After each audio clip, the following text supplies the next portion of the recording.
Hey guys, how's it going? Michael Troy here, and today we're going to be looking at Longshot trade paperback by Ann Nocenti and Arthur Adams. Alright, so I already went over issue 1 in another video, but it got me jazzed for the whole series, so I got this trade paperback here for us to go through. There may be subsequent printings of this trade paperback. I'm pretty sure this is the first printing of this trade paperback, and my favorite.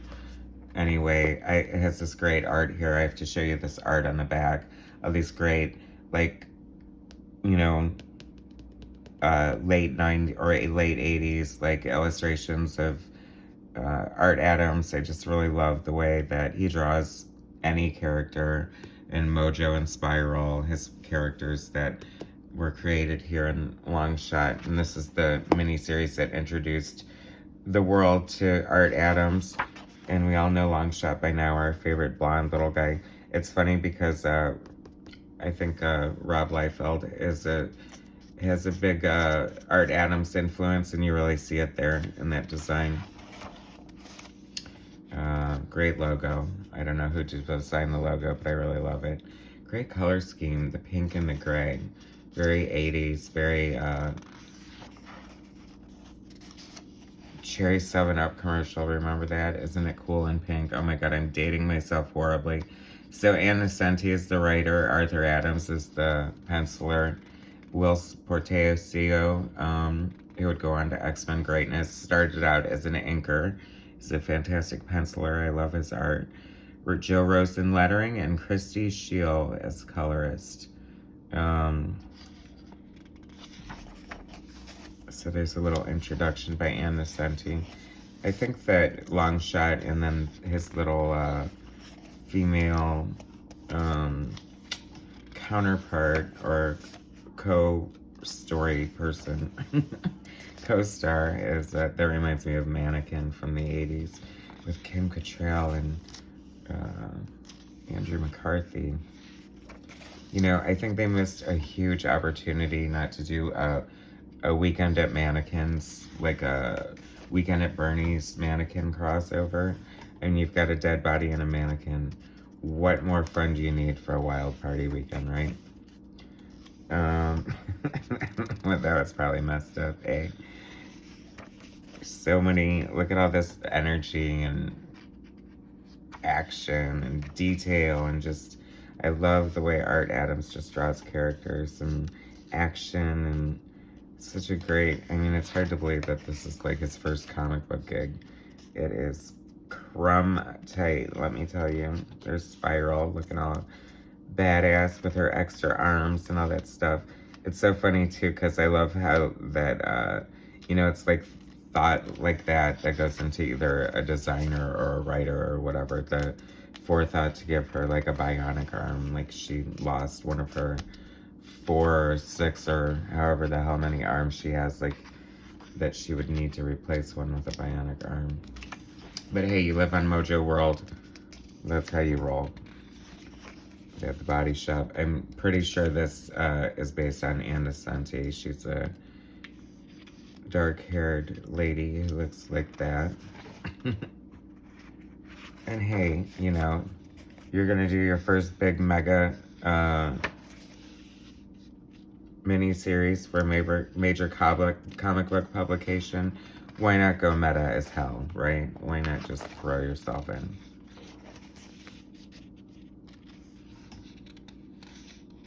So many great like things that Art Adams brought to the art world, the comic book world.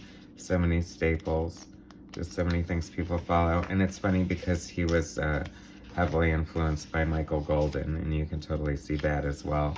So somebody was always influenced by somebody else. I mean, you know, of current art, I would say that like Nick Bradshaw, we all know him from X-Men, right, is, you know, like you could argue that he's like a modern day Art Adams because he looks a lot like him. I mean, and a lot like him, but it's sort of, he's made it his own style at the same time. What I often find interesting is because he definitely looks more like Art Adams early in his career than Art Adams does now, if that makes any sense, because of the evolution of art for art's sake. Does it say 80s with the mullet and the spiky hair? Great cityscape. I love when comic book artists draw cityscapes like that. That's very typically 80s, and I don't think they really draw buildings like that anymore, but they should because I like it. So many great designs and different looking characters. Art Adams is known for like liking to draw like monsters and creatures and stuff, so I'm guessing that's why some of these characters. This is a great issue. I think this is issue number 4, the guest appearance of She-Hulk, looking all gorgeous. There's a big brouhaha now in current comics because She-Hulk is looking like a power lifter and just has lost all her sex appeal. I don't know if that's like is supposed to be canon or what, but I know that John Byrne would be rolling in his grave if he were dead. How he still might be rolling in his grave and he's not dead. That's how pissed off he could get if he saw it. But I wasn't happy with it. Anyway, she looks great here. I love this. I mean, very 80s with the, you know, the headband and the leg warmers, but I'll take it. Little guest starring Spider-Man there.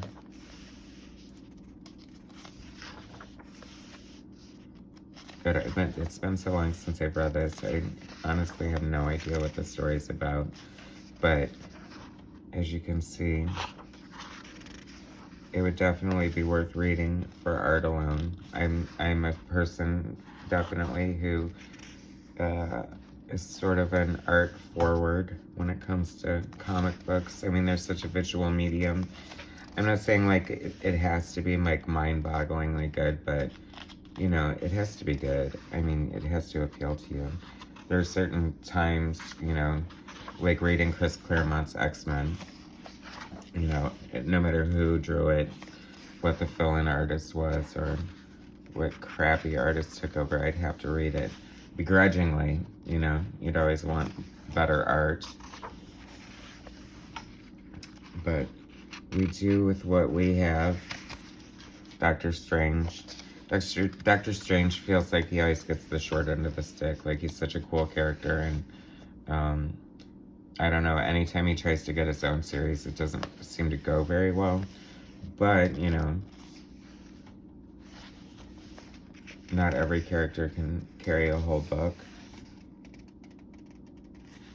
So remember to subscribe to my channel, guys. It helps me grow, and I really appreciate it. I feel like I'm at a crucial growing point, and trying to get my stride here going. Oh, that's great. I think they're supposed to be invisible. I love old school. You know, it'd be all computer.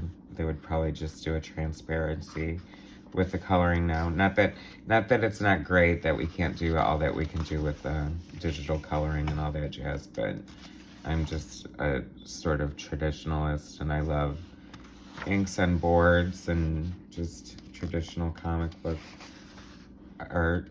I mean, I guess coloring's fine because it was not very sophisticated, and that's sort of one area that evolution was definitely a step in the right direction.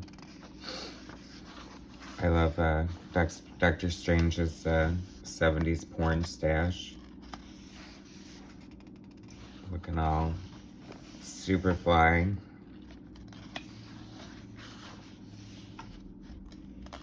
So this introduced the world to like Mojo and Spiral and the Body Shop and all that fun stuff, and introduced LONGSHOT to the X-Men. And if it weren't for LONGSHOT, we wouldn't have Shatterstar.